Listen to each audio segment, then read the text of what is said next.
Welcome back everyone to our Let's Play of Final Fantasy I for the Nintendo Entertainment System played on the Wii Virtual Console. Last episode, Marty, Milo, Wimbley, and Fibbs defeated Tiamat, the fiend of the air, and the last of the elemental fiends they needed to defeat to restore light to the 4 darkened elemental orbs. I just hopped back into the Sky Castle here to the floor where Tiamat's at, because there's that optional super boss, Warmech, that we didn't encounter here. So I wanted to defeat the fiend and then do a quick save and then come back here. So this is Warmech. He has a really nasty habit of preemptively attacking. And as you can see there, he preemptively attacked us and he went right after Fibbs. Fibbs is not going to be so lucky in this battle. He's going to go after Fibbs again and actually knock Fibbs out. Luckily, though, he didn't cast Nuclear. Nuclear can do up to 400 damage to everyone in your party. So yeah, if he would have preemptively struck us, did Nuclear, and then started the next turn with Nuclear, he probably would have did a party wipe on us. But as is, he didn't. He just single-targeted Fibbs, knocked him out. So now it's just going to be up for our remaining 3 light warriors here to take out Warmech. Want to throw up some Invis 2 with the white shirt, fast your best damage dealer, in this case Wimbley, and then after he's fasted, just start going to town with him. Use your best highest level magic that Milo has. It doesn't matter what element you use. Warmech is, he doesn't have any weaknesses. So, but mainly Wimbley's going to be the one to deal the most damage there, as you can see. So, yeah, too bad Fibbs got knocked out here. But I just wanted to show you that during normal playthrough, if we would have encountered Warmech here, we would have been able to defeat him. So, at the levels that we were at, you don't need to go do any really hard core grinding to be able to defeat Warmech. So yeah, got a lot of good experience. But so I will be back with a little bonus at the end of this episode, or this section of the episode, to fight Warmech again, so get my revenge. But let's pick back up where we saved the game, right outside the Mirage Tower. So we've restored all the light to the 4 darkened orbs. What do we do now? Guess the game's over. Well, we're gonna go talk with the Circle of Sages again. But before we do that, I want to stop here at Onrak real quick, because there is that one guy. He actually has a change in dialogue now that we defeated Tiamat. So we're gonna go speak with him and see what small little changes he has. So just gonna walk on over here. I guess it makes sense, because why he changed his dialogue now, because remember the Fiend of Air and Fiend of Water teamed up to destroy civilization. The power of water, now our country will prosper like before. So I guess he figured that even though we defeated Kraken, Onrak was still potentially in danger because the Fiend of Air was still out there. So,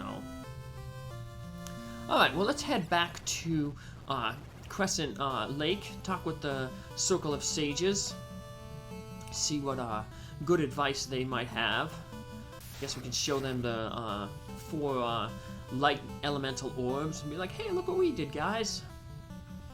Yeah, they didn't have anything new to say after we defeated Kraken, even though they said, hey, basically come back and see us when you defeat every fiend. But they will have a lot more to say now that we've defeated all the fiends. On our way over to the Circle of Sages, let's stop here at the Dwarf Cave. Remember, we picked up that adamant in the Sky Castle. Adamant, now let me make the sword for you. Here, the best work I ever made. My gift to you. And he gives us the Excalibur. So, second best sword in the game, but it is a Knight exclusive. Only the Knight class can use it. So, we'll see some good usage out of that sword the next time I play this game, when I go through with 2 knights and 2 thieves. Just kept this battle in here. Remember these guys? They used to be tough. We did a lot of grinding on them when we were getting ready for the Marsh Cave. And now they're pushovers. So let's finish off these 2 enemies here. The ogre and the creep. They'll probably run from us if they get a chance. Yep, there goes the creep. But the ogre, Wimbley took care of him real quick. So, but now let's make our way over to the Circle of Sages. Wimbley only needs 2 more levels. He gets 3 points toward his hit percentage there. So now might be a good time to level up for the final dungeon. At least 2 more levels. Because that would get Wimbley up to 98 hit percentage, which would give him another 2 attacks. 1 with each fist. But, you don't have to worry. They're going to get a lot of levels in the final dungeon. Obviously, there's going to be kind of tough monsters there. A lot of good experience. So, but, we'll worry about the final dungeon later. Wonder where the final dungeon is. Well, the Circle of Sages is going to let us know. So let's go visit them in their little section of the woods back here. Do they just hang out here all day?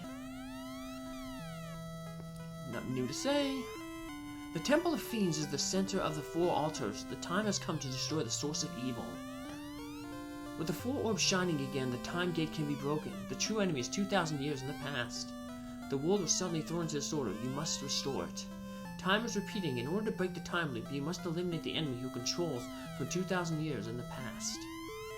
Someone traveled 2,000 years to the past. The 4 fiends were sent forward in time. Those fiends threaten to destroy the world today. I see now. Someone who traveled back 2,000 years is the cause of the world's destruction. After 2,000 years, he will travel back again, and time will repeat. Time will repeat itself every 2,000 years. Break the cycle. These people say the same thing. Same thing again. I wonder what Lupin says. He's the guy in the bottom right here. Oh, same thing. Yeah, I was saying, do they sit there all day? Do they maybe have like a guard who's like, oh, someone's coming into town, quick sages, run back to your circle. You know. Boring existence if they just stand there all day and do nothing. But, well, looks like we have to head back to the Temple of Fiends. The first dungeon in the game. It's coming full circle, just like the time loop. You know, we're going full circle. We started at the first dungeon in the Temple of Fiends. Now we're going to end it in the Temple of the Fiends. But this Temple of Fiends is going to be the one from 2,000 years in the past. So let's go say goodbye to the king and queen, king and the princess. Princess always worries about you. No problem. Well, see ya, princess. Alright, well, let's go head to the Temple of the Fiends.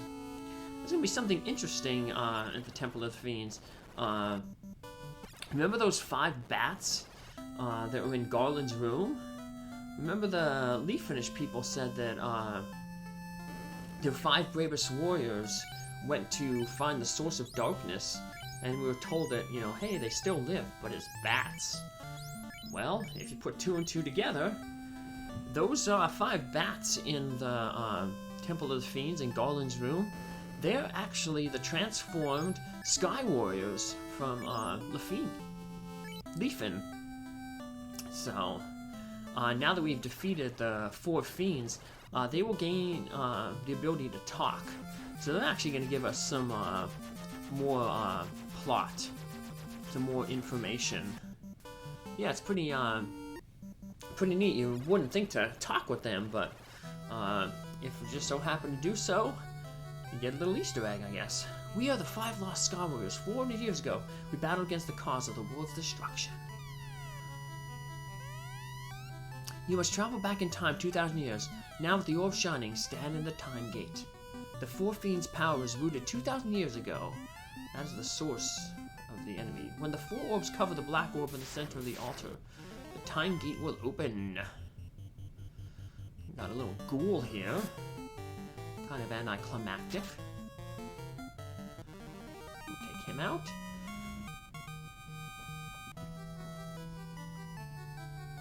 And last bat. Help with the fiend's curse turn. The fiend's curse turns into bat. With the orb shining anew, we can again speak. The 4 orbs now cover the black orb. To take a step forward is to go back 2,000 years into the past. Before we head back into the past, we're going to go out here, make a quick save, and in our next episode, we will go back into the past to confront the evil that is controlling the fiends. But first, let's head back to the Sky Castle to get revenge on Warmech. As promised, I'm back here in the Sky Castle to get revenge on Warmech. This is actually post-game. I've leveled up all my characters to the max level of 50. So there's a few changes that happened because my characters are at max level. Wimbley gave his opal bracelet to Marty to give Marty some better defense and also to give Wimbley some better defense.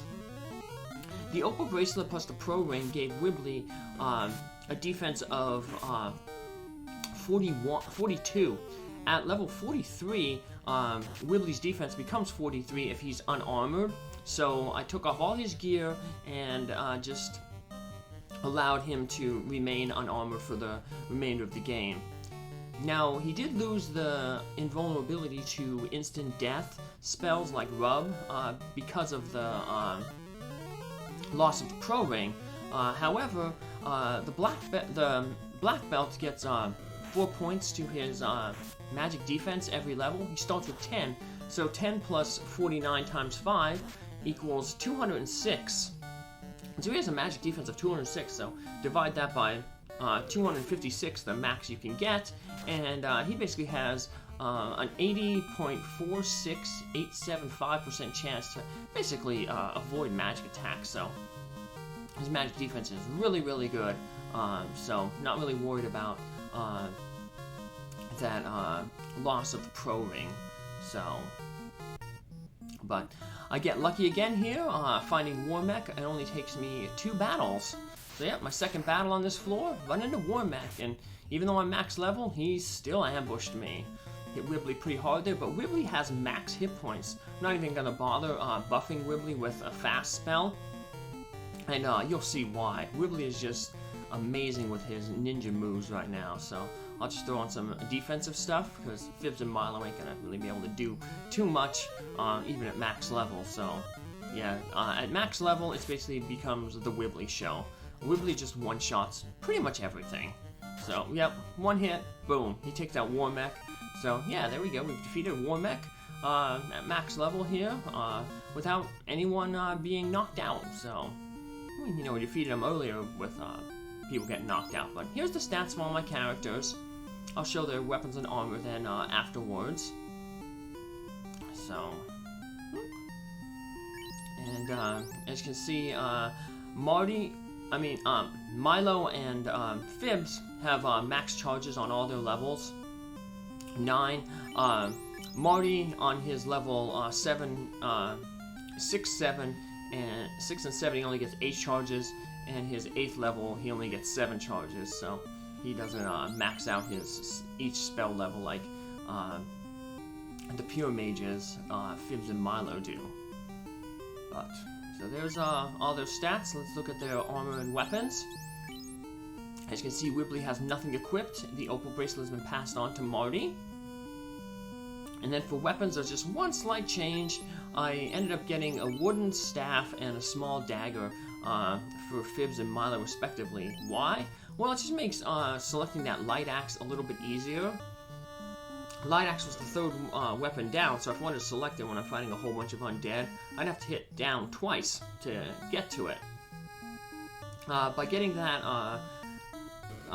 the wooden staff and the small dagger, it places the light axe in the 4th slot, so if I want to use it, all I just have to do is tap up, and it scrolls around the screen, so it's just easier to get to all my items that cast spells, so I never have to tap more than once in any direction.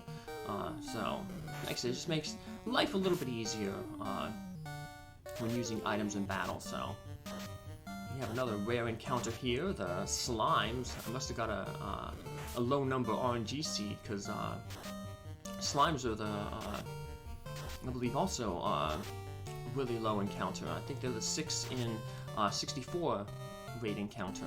Because fighter is the rarest encounter with the 1 in 64. But just take care of them, and that'll end up taking care of this this episode. So come back in the next episode where I'm back to my normal levels. Take care, have a good day. Bye!